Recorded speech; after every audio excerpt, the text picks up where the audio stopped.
Hi, this is Misha, and we've already readdressed the Schmidt-Rubens in a 3-part series. We've also done a number of videos on the SG550, SG551, the PE90 series. I thought, why not revisit the STGW.57, also known as the SG510, or the PE57. This was Switzerland's standard issue infantry rifle for about 3 decades and some change. And it is a wholly unique Swiss design. This fires the 7.5 by 55 GP11 cartridge, the exact same cartridge as the 1911, K11, K31, and was not unsurprisingly adopted in 1957, hence the name. That's interesting because that's really the same year most other nations were at least trying to scale down their cartridges a little bit, if not a lot. The Soviets really kind of led the charge, well, the Soviets and the Germans, although the Soviet round ended up going much further, with going to an intermediate round at the end of World War II. So 7.6239 became very prevalent thanks to the SKS and the AK. 8mm curves really didn't go anywhere after the war, although it was used in a lot of experimental rifles throughout Europe. But ultimately, they would end up with 7.62 by 51, 7.62 NATO, originally known as 30 light rifle. This was because of the USA. The Brits wanted a 280 cartridge, which would have been more like an honest-to-God intermediate. Basically, America just took half an inch off 30-06 and called it good. So, nevertheless, it was a shorter and lighter round than most full-power rifle cartridges, even if the recoil was still about the same. Switzerland, though, would keep on using 7.5 GP11. Now, it's worth noting that they really were interested in semi-auto or select fire infantry rifles all the way back in World War II. And there are a myriad of prototypes out of Waffen-Bern, out of SIG, private firms, just tons and tons of prototypes. You could do a whole video easily on all the prototypes that were put into very limited and even not sometimes so limited production. However, what really ended up working was the AM55 by Amsler. That was the prototype version of this gun here. It was similar, the operating system, we'll get into that when we do disassembling. The Swiss military liked it. It won quite a few trials, but they wanted some changes. The original 55 had wood furniture, things like that. Of course, lots of little changes. This was selected and even went into production in 1957. It would remain in standard production at SIG. Today, well, SIG Neuhausen, today Swiss Arms Neuhausen, although it's a little different. But anyway, you know what I mean, the factory in Neuhausen. Through the 60s and 70s, and limited production into the 80s, we'll talk about in a bit. It's a very interesting rifle. It is wholly unique. Unfortunately, it tends to be lionized by a lot of Americans who maybe don't really understand it. Don't get me wrong, I really like this gun, but it's not perfect. Well, look at some features. Unhook this here. This sling unhooks. Starting off, we have a single piece barrel. This is 23 inches, give or take, with a flash hider / muzzle brake, grenade launcher ring here. This is all a single piece of the barrel. It's not removable. Extremely expensive, honestly, to make. We have a front sight. Pretty typical. It's a fixed post with a hood. It does fold to get out of the way, as does the rear sight. We have this folding light bipod. The reason I remove the sling there, if you're doing single aimed shots, you put it in the rear. But if you're doing more of a light machine gun type application, you would move it to the, I don't know why I folded that down, I need to put it back up. If you need to do that, then you fold it to the front and it locks in up there. And that gives you more of a support weapon, light machine gun positioning for the bipod. It's non-adjustable. These are very lightweight legs. They're just thin. And because of it moving, they hinge front and back. Before I was even starting this video, they like to kind of collapse on you. So just know that. We have a bayonet lug here. Pretty typical styling for this style of bayonet. Very high quality Swiss blade, of course. This is the same mount later used on the STGW.57 series, although the bayonet itself is older, but it is the same style, that they are interchangeable. We have a shroud over the barrel here, stamped shroud. We have a short rubber handguard that basically just wraps around. It is held on with screws, and it's pretty easy to remove this shroud. It's just with a couple of screws, it can slide off the barrel, taking this whole assembly with it for cleaning. We have a folding carry handle, very reminiscent of the FAL, really. We have a receiver we'll get to in just a sec. We have a rear sight that, as you saw, folds. This is adjustable by hand for elevation and windage with a screwdriver. There's also a night sight that clips on back here. The front sight has a vial up here, so these did have night sights. Some also had scope mounts built into the top of the receiver. Obviously not a weaver rail, it was just the kind of the QD mount that became famous with guns like the G3. Not interchangeable, but same principle. We also have a loaded chamber indicator that would pick up here if we had a round in it. Interestingly, we have a very tiny ejection port. Let me open it here so you can see, guys. See, that's it. You wouldn't think a 7.5 by 55 spent casing could come out of there, much less a live round, but it can.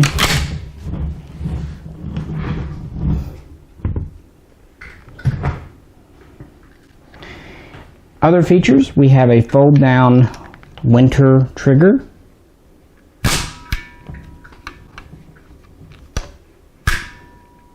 Probably very useful for being in Switzerland. We have a flared mag well in the front because these are rock and lock mags. That's probably a good thing. There is no bolt hold open, as you saw. These are 24 round magazines. The original ones were of this pattern, straight side, alloy metal follower. They hold 24 rounds, and this body is made out of a single piece of aluminum alloy. Very lightweight, quite durable, also rather expensive to manufacture, not surprising. These are based on the older 1926 light machine gun, and in fact the 30 round mags from it will fit in these. We have an AK style paddle mag release here, quite similar to what would later appear in the 550 series. Very typical trigger guard, very typical trigger. Again, the trigger itself is shaped very similar to the 550, but the pull is quite different. We have a very different hammer system. We have a interesting buttstock here. We have this metal housing strut. and then another kind of short piece that forms the stock. This is a single piece of rubber, even the butt plate, with a Mauser style pass-through sling swivel for this leather sling. Flipping her over.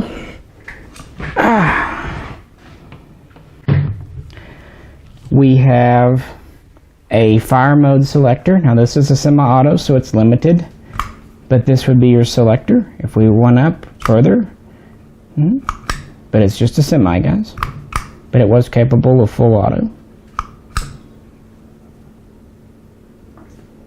And that's pretty much your controls. We have a polymer pistol grip with a storage compartment. In mine, I've got the removable night sight for the rear sight. I've also got some very basic cleaning gear, a little thing of Swiss oil, you know, that very famous oil they use. So it's a reasonably large storage compartment. For disassembly, might as well get into it. One of the things that they wanted to do, the K31 was an excellent rifle, but they wanted to make the new automatic as cheap as possible. So they went to a receiver system which was made out of 2 stamped shells that were brazed, welded together with machined trunnion, the front.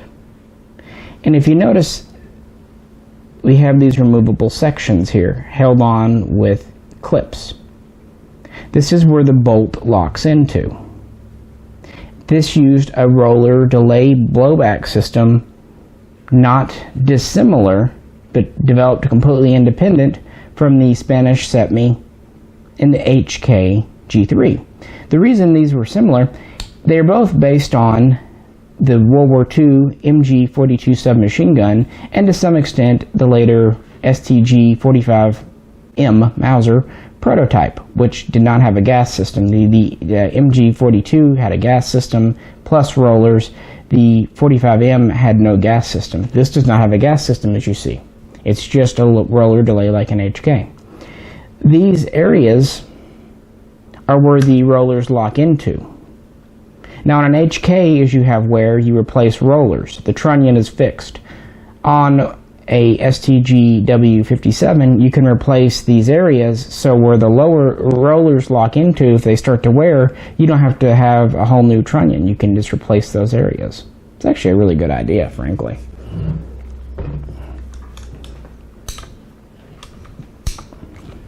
So, to take this critter apart, it's pretty straightforward, guys. I think I can do this without taking my sling off. We have a push pin here. If I can get it out from this side. There we go. As you see, it's a very tight fit, but it comes out pretty easily once it starts to go. And this is going to spring out here. I'm going to go ahead and remove the rest of this pin just to get it out of my way. Oh, come on. There we go. Well, it'll just fall down. That's fine. That hinges your trigger group down. For your buttstock, this just rotates off like so. That's really taking from the MG42. We have a very large spring assembly, as you see, but it is contained, which is fantastic because it's a very stout spring.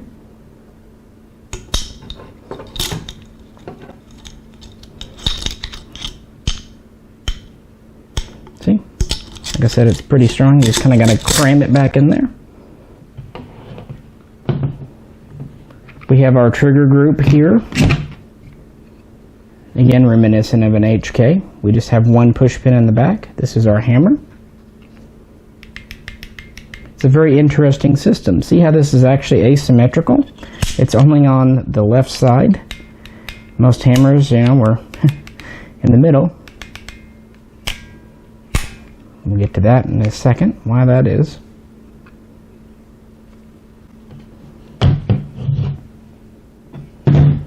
So we've got the stock off. Now we take our bolt group out. And we really see some interesting differences here between the HK. This is our bolt group. So we have rollers. We don't have a tensioned head as on the HK. This is free to move. When back it's locked, when forward it's not. The reason for that bizarre hammer is your actual firing pin is here, spring loaded. It's on the side. That's to allow this spring to interface in the center, as you see guys, with this bolt. Seems like they could have found a different way, but hey. It at least does keep this bolt carrier slimmer. It's not near as tall, and it's much lighter than an HK. The flip side of that is this is a much larger bolt head, bolt itself, compared to an HK. So it's just a different style, really. Another different style is the, well, double extractor ejector, this piece here. This is how we're able to get away with this very small ejection port. It pulls the cartridge out of the chamber and actually pushes it like a shuttlecock out the side. These cartridges actually go ass first out. They go out at a 90-degree angle, so we have a small ejection port. This was done to limit the space where dirt, snow, mud could get in, and I think just because they could. A lot of the things on this rifle seem like they did it just because they could. Sorry, my hands are dirty now, guys, because we were just shooting. As you see, the charging handle is patterned the beer keg style after the K31. It is non-reciprocating. That's nice. It's plenty large to grip, even with gloves. And that's pretty much it. Like the HK, it's just a receiver and a barrel. There's no gas system. There's no other really disassembly needed. We could take off the shroud, but that's not usually done for normal cleaning. We just take our bolt group out.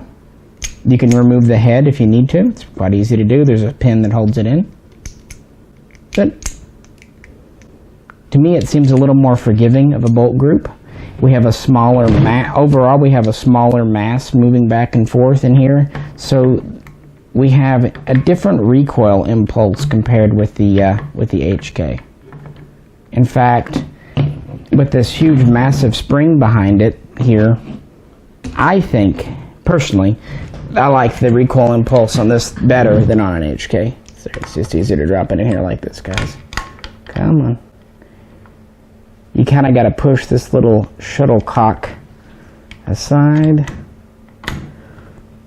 Of course, it wants to be ornery. There we go. On camera. You just got to push that little spring thing aside to let it fall in, then it goes straight in.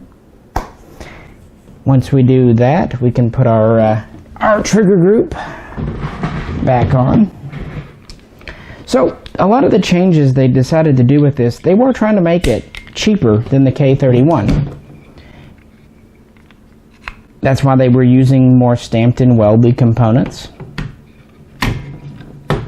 But in the end, the STGW.57 has the distinction of being the most expensive general issue service rifle from any nation. I mean, there are other custom type guns. I'm going to stand this up again, it's a little easier. But that was it. So Switzerland would adopt it, and other nations would try it out.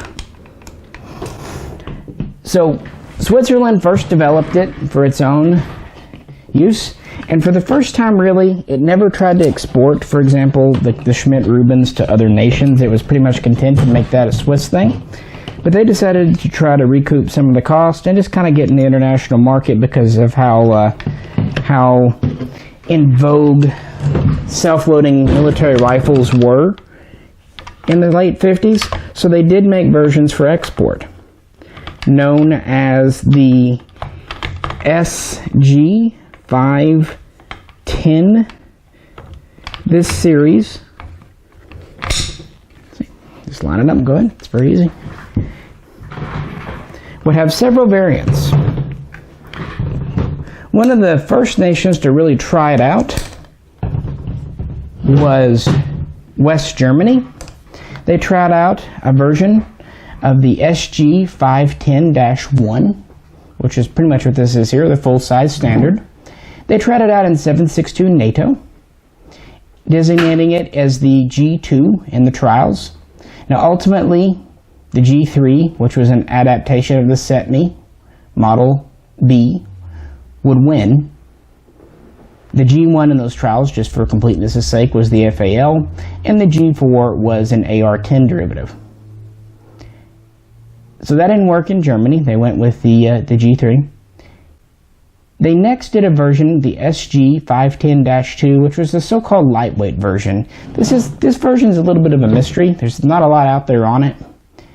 It seems to weigh about 2.5 pounds less than this version here, and maybe be a little shorter with a slimmer shroud. And it doesn't seem to have really gone into production, but maybe had inspired other versions. Next we have the 510-3. This was a version chambered for 7.6239, so the smaller cartridge, for the Finnish trials held in 1960, 1961, 1962, in that era. Now ultimately the M60, M62 as it would later be, designed from Bayonet, which was a heavily modified Russian AK Type 3, would win those, so we didn't win there. Moving on, we have the 510-4, which was again in 7.62 NATO. Kind of like the lightweight version, it was slimmed down, a little lighter. It had a 20-inch barrel. It had a little bit cheaper sights, wood furniture, a slightly different bipod. Actually, the bipod from the 10-4 would later appear on a civilian version we'll get to. And this would actually be, well, first off, Beretta would help SIG with the whole 308 thing, 7.62 NATO, because it had experience with the BM-59. They would even produce some, and this would ultimately be adopted by Chile. It would actually be the standard issue rifle of the Chilean army for a number of years. They didn't purchase a huge number, because this was, even though the -4 was designed to be a little cheaper than the -1 or -3 or whatever, it was still a lot of money, so they only purchased a few tens of thousands, but it was standard issue in Chile, so they did have a contract. Next we have the 510-5.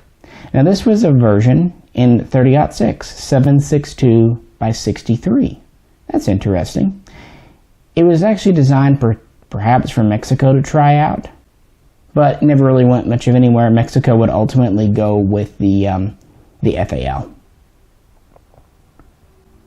So those are the major versions. There were some minor derivations from the years. I'm just folding the snake. But those were the major military versions. And as I said, this would be standard production. You just kind of got to wrap this around, guys, to get it back where it originally came from. See? Like that.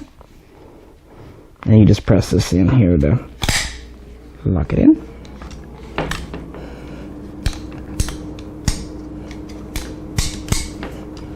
You see it folds up rather flush.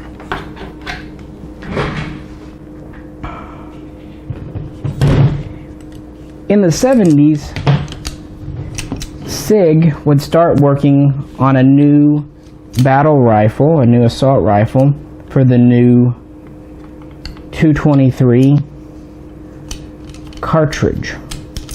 They would first work on the SG530.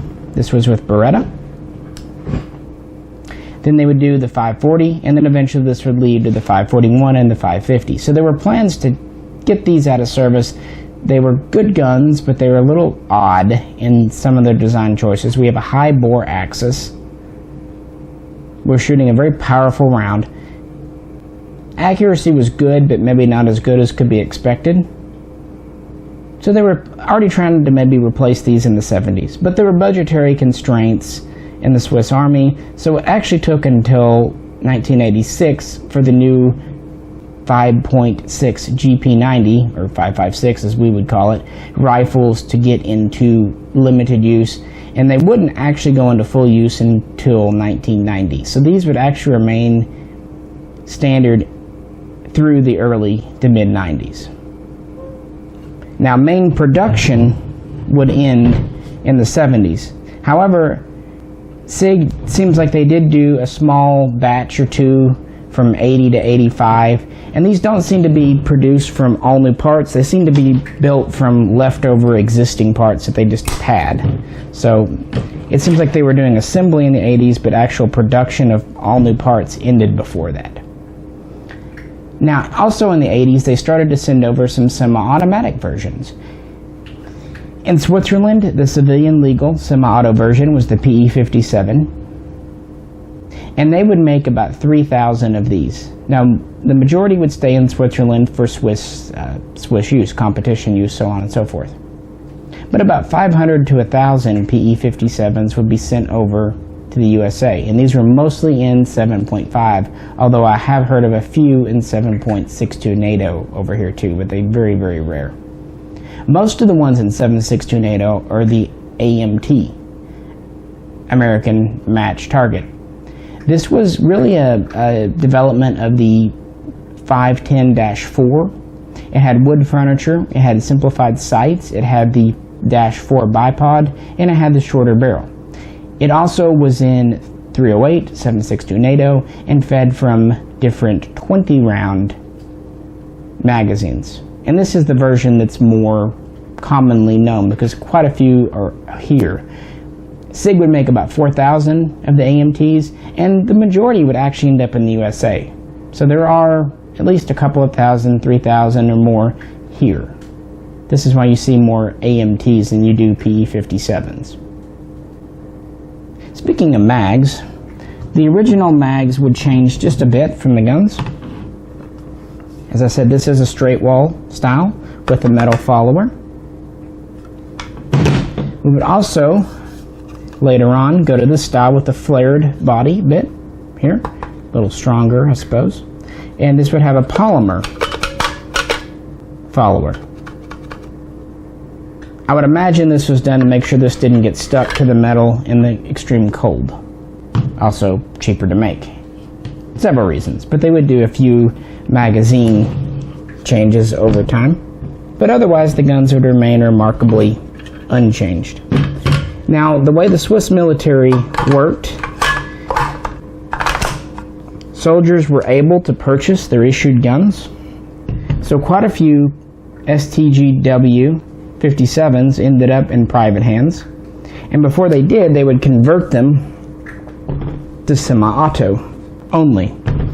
They would flip this block around here and limit the selector.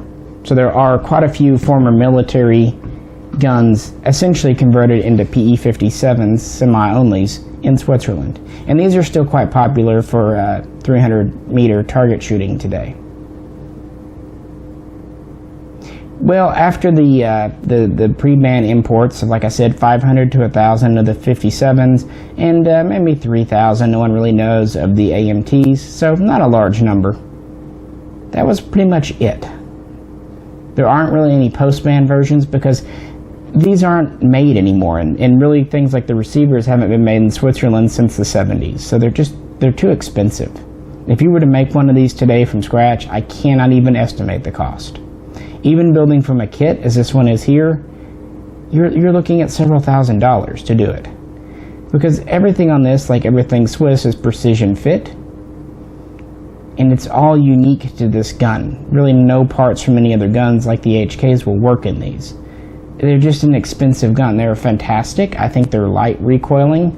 7.5 is an excellent cartridge, but they're just expensive to shoot and expensive to build. So there just aren't that many floating around one way or the other. Although the parts kits have been around, they mostly all came with barrels. I was lucky enough, this kit does have its original Swiss barrel, but most kits out there do not. And there have been a few US barrels made by different companies. RCM made some, but no one's really done a mass manufacturing of these, unfortunately, despite myself and many other people doing our best to make people who did it. If I was a manufacturer, I would sure as hell do, because there's definitely a demand. Well, most of these were out of standard Swiss Army service by the late 90s, of course, and today have been completely replaced by the STGW 90, the 550. In total, the Swiss Army purchased about 740,000, so not an insignificant number. And then SIG made a few more for various contracts, including Chile. So under 1 million made, but you know, rough estimate, probably 900,000 total, 850,000. Not a small number for especially such a expensive rifle. So there's quite a few in the world. Well, like I said, I just thought we would visit this to kind of complete our look at Swiss guns. Very smooth on this. Trigger is smooth but heavy, which is by intent. They did not want it going off one accidentally if it was dropped. Clean break though. And again, I think this recoil spring does a great job of sucking recoil. Plus the muzzle brake. Anywho, really appreciate you tuning in. Hope you enjoyed the video, and please, if you have not, check out our other videos on Swiss guns. If you like, please click like, and if you haven't already subscribed, if you could do so, we'd really appreciate that. This is Misha, and we'll catch you next time.